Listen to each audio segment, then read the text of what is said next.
सभी पत्रकार एवं छायाकार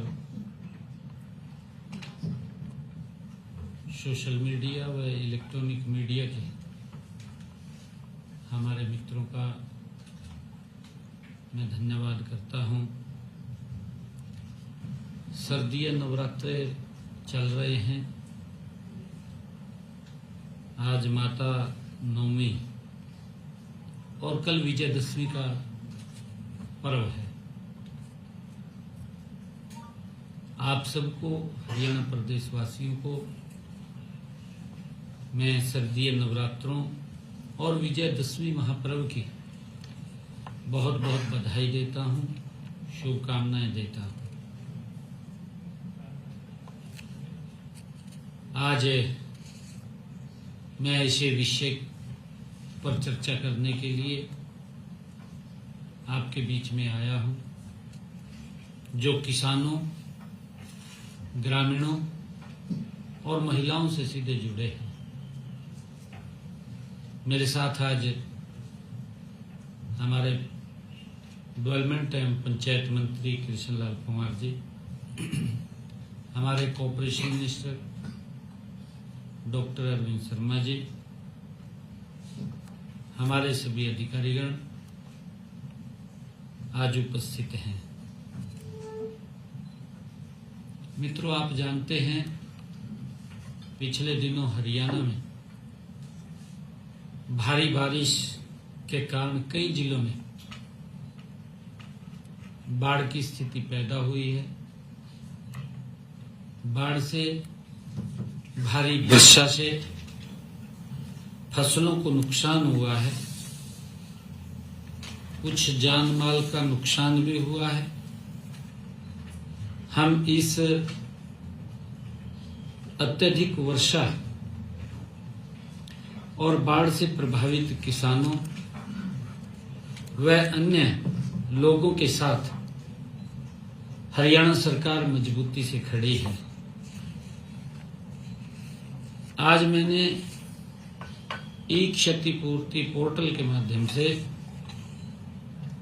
जो भारी वर्षा के कारण घरों, घरेलू सामान और पशुओं की हानि हुई है, उसके लिए 2386 जो लोग इफेक्ट हुए हैं उनको मुआवजा के तौर पर 4,72,06,000 रुपए की राशि आज उनके खातों में पहुंचाई गई है।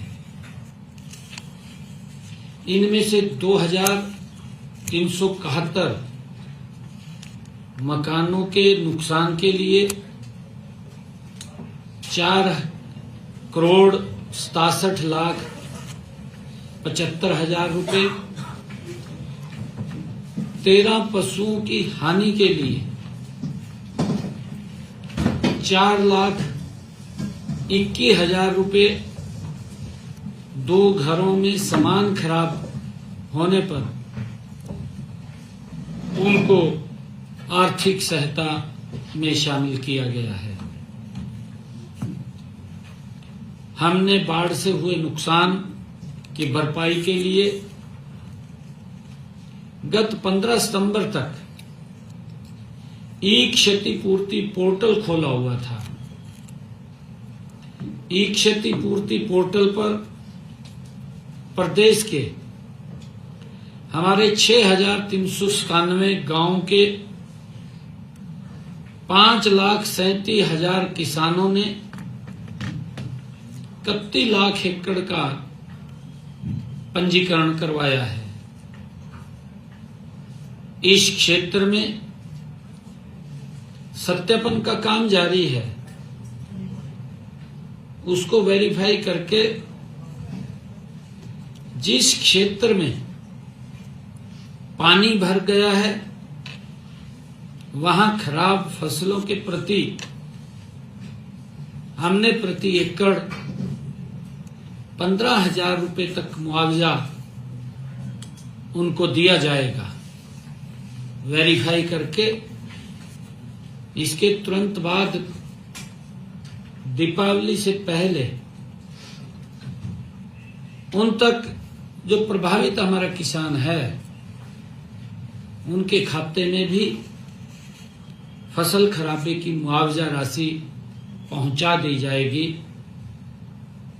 क्षतिपूर्ति पोर्टल पर आए क्षेत्र का सत्यापन जल्दी करके यह राहत भी जल्दी किसानों तक पहुंचा दी जाएगी। आज क्योंकि भारी बारिश के कारण और बाढ़ के कारण हमारे जिन किसानों का नुकसान हुआ है, मैं उनके लिए भी कुछ योजना, उनको आर्थिक सहायता मिले। ट्यूबवेल के बिजली बिलों का हमने फैसला किया है कि किसानों की परेशानियों को ध्यान में रखते हुए आज ट्यूबवेल कनेक्शनों के बिजली बिलों का भुगतान दिसंबर 2025 तक स्थगित करने की घोषणा करता हूं। दिसंबर 2025 तक ये बिलों के ऊपर नहीं लिए जाएंगे, उसकी सरचार्ज वो घोषणा करता हूं।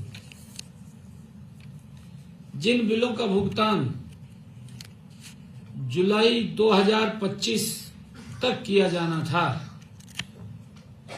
वे अब जनवरी 2026 से किसी भी अतिरिक्त शुल्क के बिना दे होंगे। कोई उनके ऊपर चार्ज या ब्याज नहीं लगेगा। अब उसको जनवरी 2026 तक बिना किसी अतिरिक्त शुल्क के वो दे होंगे, ऐसा निर्णय लिया है। इससे प्रदेश के 7,10,000 किसानों को तुरंत वित्तीय राहत मिलेगी। हमने ये भी निर्णय किया है कि जो हमारे किसान फसली ऋण की वसूली को भी हमने स्थगित करने का निर्णय लिया है। आज ही फसली ऋण की वसूली स्थगित करने की भी मैं घोषणा करता हूं। जिन गांव में भारी बरसात या बाढ़ के कारण 50% से ज्यादा फसलों का नुकसान हुआ है, उन गांव के ऋणी किसान का फसल खराबा 33% या उससे अधिक हुआ है। ऐसे गांव के किसानों द्वारा सहकारी समिति के लिए खरीफ के चालू फसली ऋण की वसूली स्थगित की जाती है। इन किसानों को रबी फसल के लिए फसली ऋण भी उपलब्ध करवाया जाएगा। ये नहीं है कि अगर उनको कोई ऋण, अगला फसली ऋण लेना है तो ले भी सकेंगे। ऐसा नहीं है कि उसको हमने स्थगित किया है कि आगे ऋण नहीं देंगे। इस फैसले से लगभग हरियाणा प्रदेश के 3 लाख किसानों को ऋण के बोझ से राहत भी मिलेगी। इसके लिए हम पूरे राज्य में इसका सर्वे भी करवा रहे हैं। मैं आज राज्य में धान की खरीद हर वर्ष 1 अक्टूबर से होती थी। किसानों की मांग पर हमने ये निर्णय किया क्योंकि हर बार हमारा किसान ये चाहता था कि हमारी फसल जल्दी आ जाती है। उसको मैं भी समझता था। पिछले दिनों आदरणीय केंद्रीय मंत्री जी प्रहलाद जोशी जी से हम मिले और हमने कहा कि हमारे यहाँ किसान आलू की खेती करता है, जल्दी फसल आ जाती है, हमें उसकी परमिशन दी जाए जल्दी परचेज की। हमारी इस बात को आदरणीय प्रहलाद जोशी जी ने स्वीकार किया और हमें 1 अक्टूबर की बजाय 22 सितंबर से ही धान की खरीद का हमें अधिकार दे दिया। 22 सितंबर से ही हमने बाजरे की खरीद 23 सितंबर 2025 से उसको आरंभ की है। राज्य में 30 सितंबर तक धान की 5 लाख मीट्रिक टन आवक हुई है। 30 सितंबर तक, अभी कल तक 5 लाख मीट्रिक टन की आवक हुई है। इसमें से 3,58,000 मीट्रिक टन खरीदी जा चुकी है, जो आई है क्योंकि मॉइस्चराइज के कारण थोड़ा देरी हो सकती है, ज्यादा मॉइस्चराइज होगा, परंतु उसमें से 5 लाख मीट्रिक टन में से 3,58,000 मीट्रिक टन खरीद ली है और किसानों के खातों में लगभग 109 करोड़ रुपया उस खरीदी का पहुंचा भी दिया है। 109 करोड़ रुपया हमने किसानों के खाते में पैसा भी पहुंचा दिया है। और इसी तरह 187.30 मीट्रिक टन बाजरा खरीद संस्थाओं द्वारा 4,970 मीट्रिक टन बाजरा व्यापारियों द्वारा खरीदा गया है।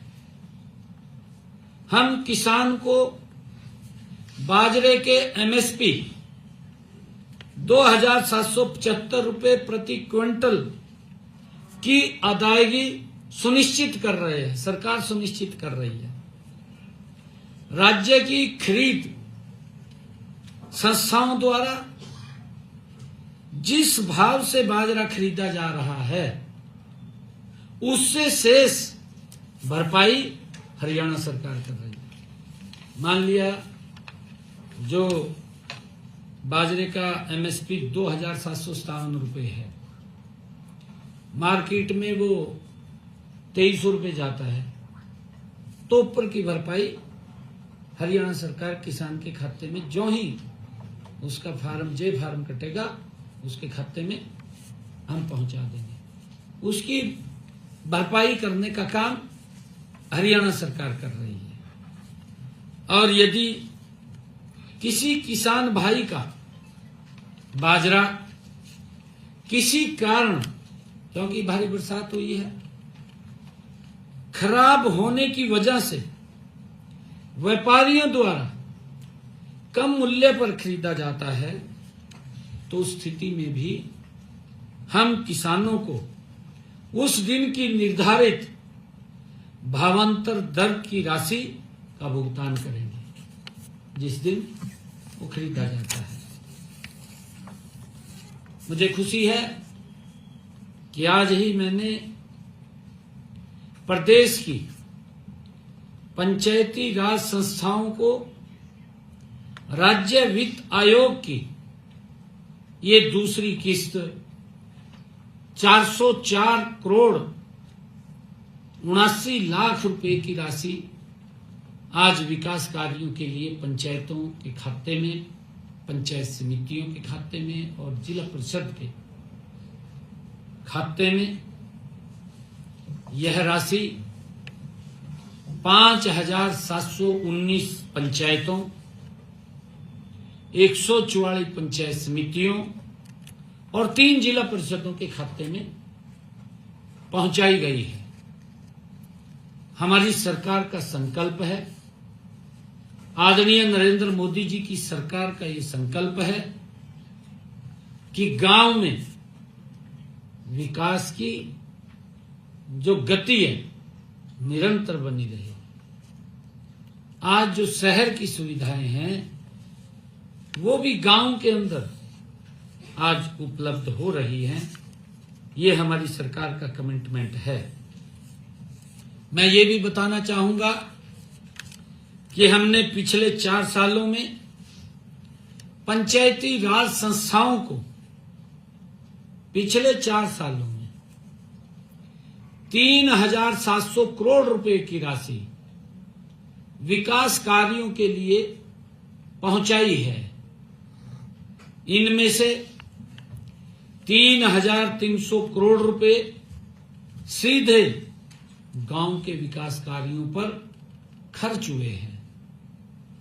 ये आंकड़े ये इस बात का प्रमाण है कि सरकार का हर पैसा गांव के लोगों का जीवन स्तर सुधारने में लग रहा है। ये इस बात का गारंटी है। हमने 73वें संविधान संशोधन की भावना को ध्यान में रखते हुए पंचायती राज संस्थाओं को अधिक अधिकार, अधिक संसाधन, अधिक जिम्मेवारी सौंपने का निर्णय किया है। हमारा मानना है कि स्थानीय स्तर पर निर्णय लेने की क्षमता जितनी मजबूत होगी, विकास का परिणाम उतना ही प्रभावी होगा। ये हमारा मानना है। मुझे आज बताते हुए, क्योंकि हमारे विपक्षी दल इधर उधर की बातें करते रहते हैं, सुझाव तो कोई अच्छा देते नहीं, बस क्रिटिसिज्म में लगे हुए हैं, अपनी राजनीति चमकाने में लगे हुए हैं। कोई बोलता है कहा ये लड्डू नहीं लड्डू है। हाँ भाई लड्डू है, ये लड्डू है जो हर महीने मिलेगा, हर महीने मिलेगा। विपक्षी दलों को तो पीड़ा हो रही है। पीड़ा इस कारण हो रही है, कांग्रेस ने झूठे वायदे किए।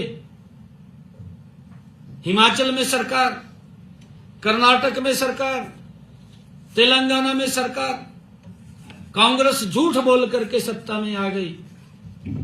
परंतु हमारी बहनें आज भी देख रही हैं कि मिलेगा कुछ, पर लड्डू अपने आप खा जाते हैं, वो किसी के लिए नहीं छोड़ते। ये कांग्रेस के डीएनए के अंदर है, ये कांग्रेस के नेचर में है। झूठ बोल करके वोट तो ले लेते हैं, परंतु सुविधाएं नहीं देते, सुविधाओं के नाम के ऊपर शोषण करते हैं।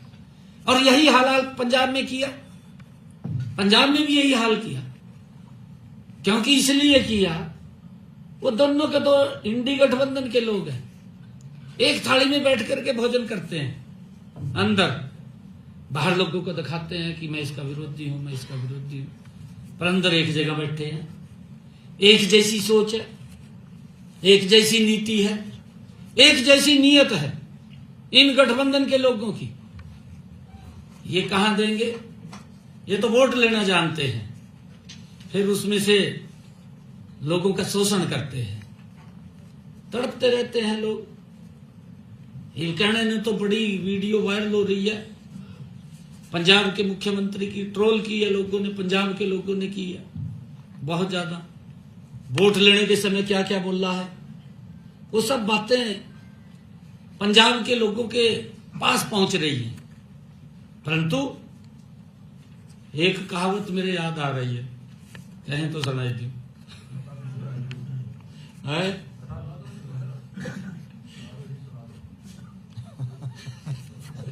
फिर तो हम कहेंगे ये क्या सुना रहा।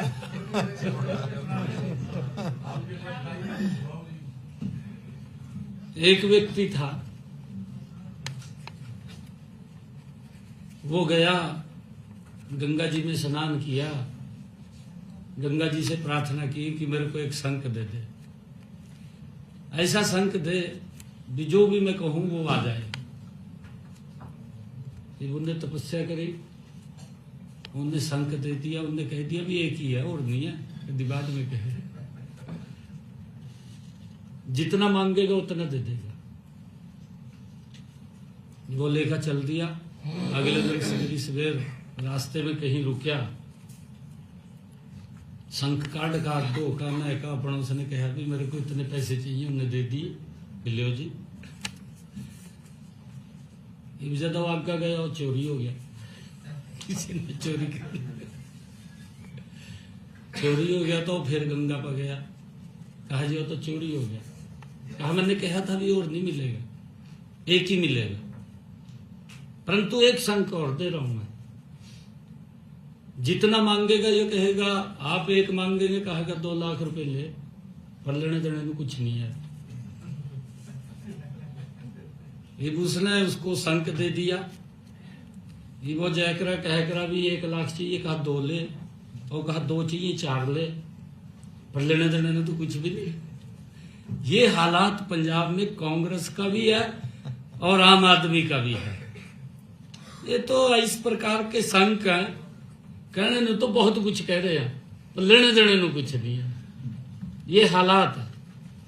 बाढ़ के अंदर भी पंजाब के किसानों की स्थिति खराब हुई है। भाई जब तो बहुत ज्यादा बोलता था, किसानों को कहता था मुझे आवश्यकता नहीं है, भाई उस बातों के ऊपर पूरा उतरना चाहिए, गुमराह नहीं करना चाहिए। महिलाओं को बोल दिया पंजाब के अंदर भी, हिमाचल के अंदर भी, हम इतना पैसा देंगे, वोट दो, वोट दे दिया, और अब तक कहीं दिखाई नहीं दे रहे, कोई 5 पैसा नहीं पहुंचाया। हमने हरियाणा के अंदर पहले ही बजट के अंदर हमने प्रावधान किया, विधानसभा के अंदर हमने कहा कि हम लाडो लक्ष्मी योजना के लिए हरियाणा में 5,000 करोड़ रुपए का प्रावधान हमने किया। और अभी 25 सितंबर को पंडित दीनदयाल उपाध्याय जयंती के अवसर पर हमने दीनदयाल लाडो लक्ष्मी योजना, उसका पोर्टल भी लॉन्च किया, उसका रजिस्ट्रेशन भी शुरू किया। और ये तरह तरह की बातें बोल रहे हैं कांग्रेस के लोग, अपने गिरे हमें नहीं झांक रहे, दूसरे के ऊपर आरोप लगाना इनको अच्छा लगता है। अगर अपने ओड़ी देख ले, इनके बारे में कह दें, फिर कहा चुप हो जो भी, कहा तो कई साल हो गए, कहा भाई साल हो गए, तेरे कारनामे ऐसे हैं, बताने तो पड़ेंगे, नहीं बताएंगे तो लोग कैसे करेंगे। और उसी दिन से हमने जो ऐप लॉन्च किया, मैं बताना चाहता हूं, इस ऐप पर पिछले जो हमने लाडो लक्ष्मी ऐप लॉन्च किया है, इस ऐप पर पिछले 6 दिनों में, पिछले 6 दिनों में, अभी 6 दिन हुए, पिछले 6 दिनों में हमारी हरियाणा प्रदेश की लाडो बहनों ने 1,53,844 बहन बेटियों ने अपना पंजीकरण करा लिया है। ये जो इधर उधर की बातें कर रहे हैं, कहा जी इसके अंदर कंडीशन लगे दी, इसमें लगे दी, ये इस प्रकार की बातें कर, गुमराह कर रहे हैं। 1,53,844 हमारी लाडो बहनों ने रजिस्ट्रेशन करा लिया है, उनका पंजीकरण हो गया है। मैं अपनी सभी बहनों से ये अनुरोध करता हूं कि जल्द ही, क्योंकि समय लगता है, कई बार जो साइट है वो भी स्लो पड़ जाती है, और इसी कारण हमने इसको फेसिस में रखा है। 20 लाख बहनें इसके अंदर रजिस्ट्रेशन लगभग करेंगी। मैं सभी बहनों से अनुरोध करता हूं कि जल्दी अपना पंजीकरण करवा लें, ताकि हम इस योजना की पहली किस्त जल्दी आप लोगों के खाते में हम डाल सकें। हमने सुबह तक अपडेट दूसरा आई, अच्छा दूसरा अपडेट और आ गया। हाँ जी। ये अभी 1 घंटे के बाद अपडेट फिर आ गया, 1 घंटे के बाद ये बढ़का हो गया 1,71,946, 1 घंटे के अंदर ही अपडेट आया है। कितनी गति से रजिस्ट्रेशन हो रहा है। रजिस्ट्रेशन हो रहा है ऐसा नहीं है, क्योंकि कांग्रेस विपक्षी दल में प्राण नहीं रहे, क्योंकि उन्होंने किया नहीं, भ्रष्टाचार किया है, लोगों को तंग किया है, लोग घूमते रहते थे, नौकरियां बिकती थी, क्या हालात थे।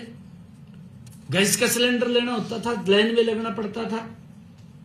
मुझे खुशी है, हमने अपने संकल्प पत्र में कहा था कि हम अपनी बहनों को 500 रुपए का गैस का सिलेंडर देंगे। आज 18.5 लाख बहनों की रसोई में 500 रुपए का गैस का सिलेंडर जा रहा है, जिनकी इनकम 1,80,000 रुपए से कम। पहुंचा रहे हैं ना, जो हम कह रहे हैं वो कर रहे हैं।